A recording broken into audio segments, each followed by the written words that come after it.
Welcome to On Tech Ethics with CITI program. Today, I'm going to speak to Yael Bensoussan, who is an Assistant Professor of Otolaryngology at the University of South Florida Health Morsani College of Medicine and a fellowship-trained laryngologist. She is also the principal investigator of the Bridge to AI Voice Project, a multi-institutional endeavor funded by the National Institutes of Health to fuel voice as a biomarker of diseases. In our conversation, we're going to discuss voice as a biomarker of diseases, including ethical considerations and how this technology could change the way we diagnose and monitor diseases. Before we get started, I want to quickly note that this podcast is for educational purposes only. It is not designed to provide legal advice or legal guidance. You should consult with your organization's attorneys if you have questions or concerns about the relevant laws and regulations that may be discussed in this podcast. In addition, the views expressed in this podcast are solely those of our guest. And on that note, welcome to the podcast, Yael. Thank you so much for having me.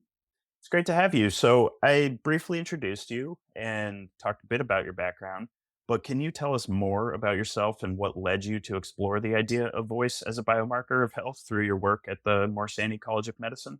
Yeah, of course. So I'm Canadian and I actually did a lot of singing. I was a singer-songwriter in my past life. And then I studied speech pathology, which specifically, helps people rehabilitate their voice. So I've always been really passionate about voice. And then I got into med school. I became an ENT surgeon, knowing that I always wanted to treat people's voices for a living.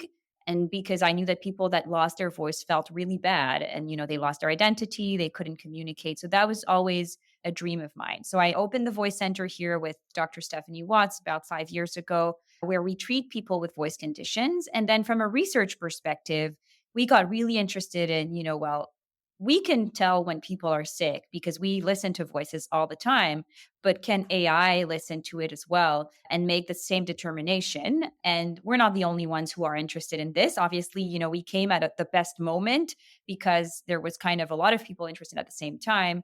And this is when we decided to apply to this NIH funding opportunity called the Bridge to AI program that had really traditional biomarkers like genomic biomarkers, radiology. And then we came with this theme of the voice. And I think at first they were a little scared to fund us because they thought it was a little bit out of the box. And, government money needs to fund things that are more secure, but they're very happy because now they realize the potential of it. That's wonderful. And I think you've alluded to this a bit, but just so our listeners fully understand and are on the same page, can you just briefly tell us what does it mean to use voice as a biomarker of health or disease? Yeah, great question. So basically, when we speak, there's a lot of information in our speech or in our voice that could tell how healthy we are. So, for example, if you're tired, usually the voice sounds a little bit, lower, slower pace. If you're sick, when you have laryngitis, for example, right, that's inflammation around your vocal cords. That's going to cause the sound of your voice to be different, more rough. And then people will ask, well, are you sick? You sound like you have laryngitis, right? So it's really these types of cues that we're trying to listen to in the voice. So there's a way to do it more humanly and instinctively, right? And say, hey, you sound like your voice is rough. You probably have laryngitis. But then we want to train artificial intelligence models to be able to do that at scale, right? Because there's only a few of us that could listen to voices. How about if now we have the tools to make anybody able to do what we hear? So I recently attended a talk where they shared about some of the diseases and disorders that you can identify using voice biomarkers. And it was very interesting, things that, people may not think could be possible through this. So can you talk a bit more about the type of work that you're currently doing and the types of diseases and disorders that you're able to identify using voice biomarkers? Yeah, absolutely. So I always categorize it as three different categories. There's the one, first of all, that we call the voice disorders, where it's specific disease that affect your voice box, right? So obviously it's going to change your voice. So examples like voice box cancer, laryngeal cancer, laryngitis, something called vocal cord paralysis, where it's really affecting your voice box. So the source of the sound will be different. Okay.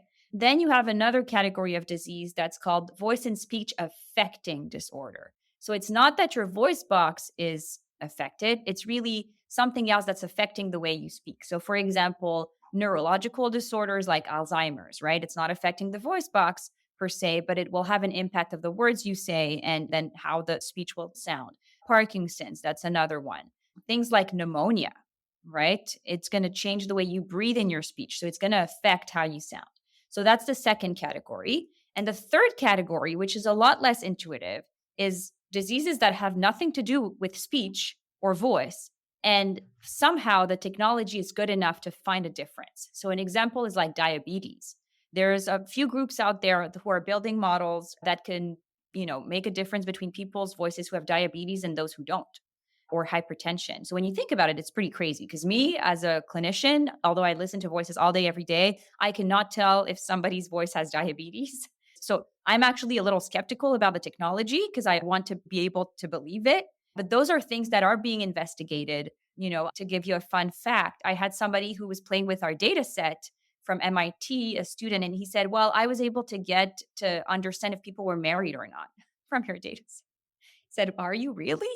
And so we also have to be a little bit, sometimes ask question about the technology, but these are the kinds of things that we're investigating right now. That's really fascinating. So I do want to shift gears a bit into how the technology works. So, as a kind of foundational question, what kinds of data or recordings are typically used, and how do you ensure that they're sufficient quality and consistency? Great question. So obviously there's a lot of people out there who collect data. We really pride ourselves at Bridge to AI to provide accurate and high quality data because we're building a resource for other people to use. So first of all of the patients that are enrolled, all the data is taken for now in our clinics in conditions where we control for not too much sound, not too much noise. Then we go over 22 tasks. Okay, 22 bioacoustic tasks. So we record breathing, we record coughing, we record forced inhaled, all kinds of breathing sounds. Then we record voice tasks like glides, all kinds of voice tasks that does not involve speech. And then we also record a lot of speech tasks. So reading passages, free speech where we ask open-ended questions. And then we also integrate a lot of things that are done in the neuroscience world where we ask people to describe pictures, to look at their cognitive function. So we have lots and lots and lots of tasks that are recorded in standard conditions that were tested for a year. We did testing for a year before starting to collect data, actually. And then we have a lot of QI processes with our collaborators at MIT where they check, what's the quality of the recording? Is it too loud, not loud enough? Can we hear other speakers? Because there's always mistakes, right, that come through it. So before disseminating the data, we also have a very rigorous QI process. And for the ethics, the QI process also involves removing any information, right, that is identifying to the patient. Because sometimes, believe it or not, that's a fun fact. When you ask people to tell you about their day, they're like, well, today I came to see Dr. Bensoussan on November 20th, and I live at 266, so people can be quite incriminating when you ask them open-ended questions. So our process also makes sure that we don't disclose any information to the public. That's great. And that gives us really good sense of the data, how it's collected, how you process it, and so on. Now, can you walk us a bit through how AI is used to analyze this data and offer the health insights? Yeah, of course. So again, we're not the only one doing this. So I think it's important to say that the technology out there exists. There's multiple companies and research labs doing this work, but I can give you kind of the basis of how things work. So there are different types of features or biomarkers, right? So when we talk about, there's some voice features that can be analyzed. So for example, the frequency at which we talk, right? So to differentiate between a male and a female, usually the frequency of a female is around 200 hertz, male 100 hertz. So that's one feature. Then we can talk about features of how the voice shakes or how the voice is stable. So those are features that we can extract. And then when we think about speech features, we can talk about like the rate of speech, right? So the rate of speech, for example, is a really good biomarkers for diseases like Parkinson's. When people have Parkinson's, they speak a lot slower. And actually, the frequency at which they speak is a lot more monotonous. So if you extracted frequency range from a clip, you take an audio clip, you look at the frequency range, how high and low they can go compared to somebody that has no Parkinson, then the range will be a lot smaller because they're very monotonous and the rate of speech will be a lot slower. So this is how the models work is that we extract lots and lots and lots of features from these audio clips. And then we build models and we say, well, these are all the features we extracted. Can you see the difference? And then based on different features, they can make a diagnosis. I hope you're enjoying this episode of On Tech Ethics. If you're interested in hearing conversations about the research industry, join me, Alexa McClellan, for CITI's other podcast called On Research with CITI program. You can subscribe wherever you listen to podcasts. Now, back to the episode. Shifting then into ethical considerations, I know you talked a bit about the de-identification of data and so on, but can you talk some more about the key ethical considerations in collecting and analyzing patients' voice data, particularly around privacy, consent, and potential bias? Yes, of course. And first of all, I would have to say that I am not an expert in ethics. We have a fantastic team, Dr. Vardit Ravitsky and Professor Jean-Christophe Belliot-Pipon, that have been leading our ethics group for 3 years, that have been really, really phenomenal. And voice is very different than anything else, right? Voice can be unique to an individual. So some people will sometimes say that voice is like a print, right? It's like a fingerprint. But it's not really, because you can't change your fingerprint, but you can be sick and your voice will be different, right? So that's really important to think about. At some point, people said, well, the voice is like a fingerprint. We should never share it because we should never share fingerprints. But we know that voice can change. We know that your voice and your brother's voice could be very similar, right? We know that you can get sick or you can get older and your voice changes. So it's not as particular as a fingerprint. And you could also, change your voice if you want to. You can mimic somebody else's voice. So that's where all the ethical considerations come in. So we are considering that voice is a risk. When we share a voice, there is a risk that people can try to re-identify you or try to harm you, but it's not the same as sharing fingerprints because voices will change, right? Depending on how you feel that day, if you're sick or not, how old you are.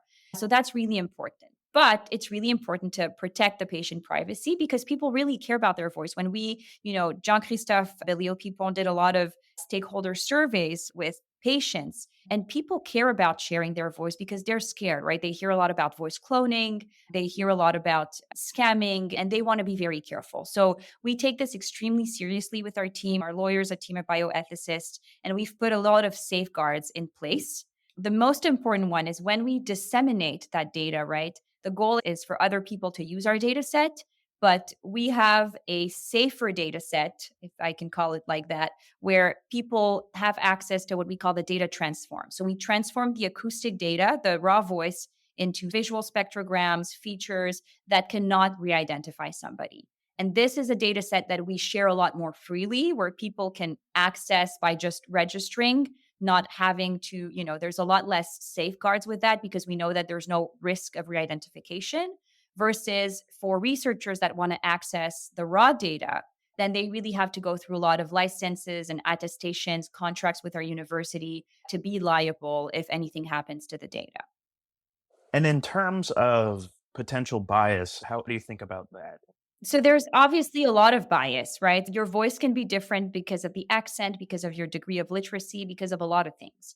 And the first important thing to do to reduce bias is collect a lot of varied and heterogeneous data. But the important thing is also to tag and to account for it, right? Because if you don't know, then you won't be able to tell your model. So, for example, we ask so many questions about social demographics and confounders. We ask about how many languages people talk. We look at if they have an accent. We look at their literacy level, their socioeconomical status, so that when we build the technology, we take that into account and we can try to explain the differences. So I think that's really important. Can we really make sure that there's no bias? It's impossible, right? And in medicine, there's bias all the time. I think accounting for it and trying to understand why the technology is giving us an answer is important. So I can give you an example that's a lot less theoretical. We were working on a biomarker that's called speech rate, right? So how fast you read a certain passage.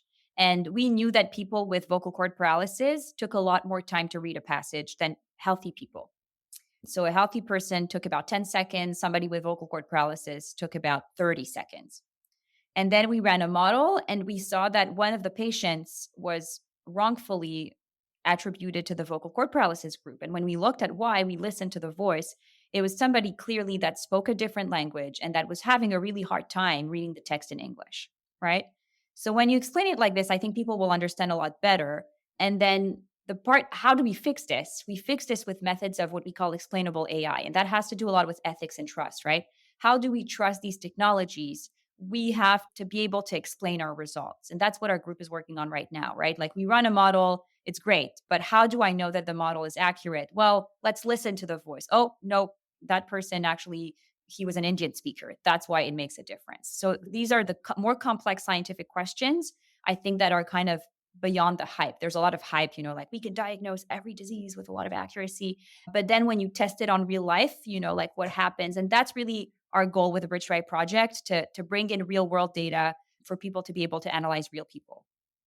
And I'm sure that you could talk much more about this. So I want to ask about some additional resources. But before getting to that, I want to hear some more about where you see this technology and this field headed. So, how do you think that this technology will evolve and might change the way that we diagnose or monitor diseases and health in the future? Great question. So I have lots of hopes. And I think I take a lot of responsibility always also to be an advocate for this technology because of our role at Bridge to AI. So I think right now with the ambient scribes, things are changing a lot. Ambient scribe technology has started about 5 years ago. Now in many hospitals where people go to their doctors, there's an ambient listening.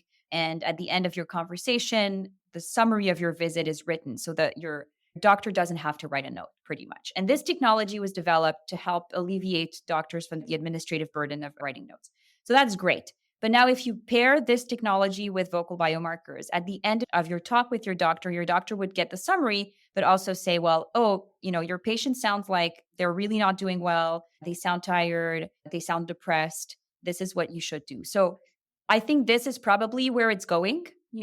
There's a lot of work still needed to get there. There are a lot of companies that are already offering products that are linked to ambient scribes to screen for diseases like cognitive decline or depression and anxiety. So the technology is starting to be sold. Is it perfect? I don't know, but it's definitely being sold. So that's where it's going to go. But also, there's a lot of advocacy left to do where we have to convince people that this is a really important biomarker. And I think that's part of our job at Bridge to AI because some people are still skeptical, right? Yeah, absolutely. So, going off of that a bit, what do you see as the biggest challenges that need to be addressed to get there? I think first is going to be explainable AI. I think explainable AI is so important. I'll give you another anecdote to try to illustrate it. I was speaking with Sanjay Gupta from CNN. We have this beautiful interview online, and he was talking to me about a technology. He said, well, I was using this startup's technology on my phone that tells me how anxious I am and how stressed I am. And I was on the phone and the technology was telling me that I was really stressed, but I didn't feel stressed. And then I asked my wife if she thought I was stressed. And she said, well, you kind of have your serious voice on. So I realized that maybe the technology was even better than me as knowing at knowing if I was stressed. So he was super impressed, but I'm like, or the technology's wrong, and it just failed, right? But without explainable AI, without a way to technology to say, well, I think that you are stressed because the rate of your speech was slower today, because the tone of your voice is different. Without that piece, nobody's going to trust that technology. Same thing in radiology, right? In radiology, if you have an AI model that says, I think that this is a lung cancer, it has to show you because I found a, abnormal mass at image 52. That's important. So we need to build the same thing for voice. And that's where the science is lacking right now. And that's what we're trying to work on. So, then I think that brings us back nicely to the additional resources where folks can learn more about explainable AI or voice as a biomarker, any of the issues that we've talked about today. Do you have some resources that you can share with us all? Yes, of course. So if you go to our website, Bridge to AI Voice, so b2ai-voice.org, you'll find a lot of material on voice biomarkers, curriculum with training. We also have a YouTube channel with a lot of presentations that were recorded that you can look into. The explainable AI field we are working on. So hopefully, I'm hoping that within 6 to 12 months, I'll have a lot to share. We also have our International Voice AI Symposium coming up in May in Tampa and in St. Petersburg. It's every year, it's a fantastic international symposium that brings people from all over the world, startups, industry leaders, ethicists and lawyers and researchers that are working on vocal biomarkers. So if you are in the field, it's really the place to be. Awesome. And I'll be sure to include all of those in our show notes so that our listeners can check those out and learn more. And on that note, my final question for you is if you could leave our listeners with one key takeaway about voice as a biomarker, what would it be? I would say start listening. I think that when people hear us talk about this, then they usually call me back about a week later and say, "Oh my God, I was listening to my mom and she sounded really different. And then the next day she started getting sick." So I think start listening, be aware, especially to clinicians. We're kind of in an era where we don't really listen to patients anymore as we should, or we don't examine. We kind of always rely too much on technology. AI listening is great, but use your human listening to listen to people, to how they sound, because really we can understand a lot from people's mood, from people's health status. And I think that's going to change how we can really implement this technology if we have people's buy-in. I think that's a wonderful place to leave our conversation for today. So thank you again, Yael. Thank you so much for having me again. If you enjoyed today's conversation, I encourage you to check out CITI Program's other podcasts, courses, and webinars. As technology evolves, so does the need for professionals who understand the ethical responsibilities of its development and use. CITI Program offers ethics-focused, self-paced courses on AI and other emerging technologies, cybersecurity, data management, and more. These courses will help you enhance your skills, deepen your expertise, and lead with integrity. If you're not currently affiliated with a subscribing organization, you can sign up as an independent learner. Check out the link in this episode's description to learn more. And I just want to give a last special thanks to our line producer, Evelyn Fornell, and production and distribution support provided by Raymond Longeray and Megan Stewart. And with that, I look forward to bringing you all more conversations on all things tech ethics.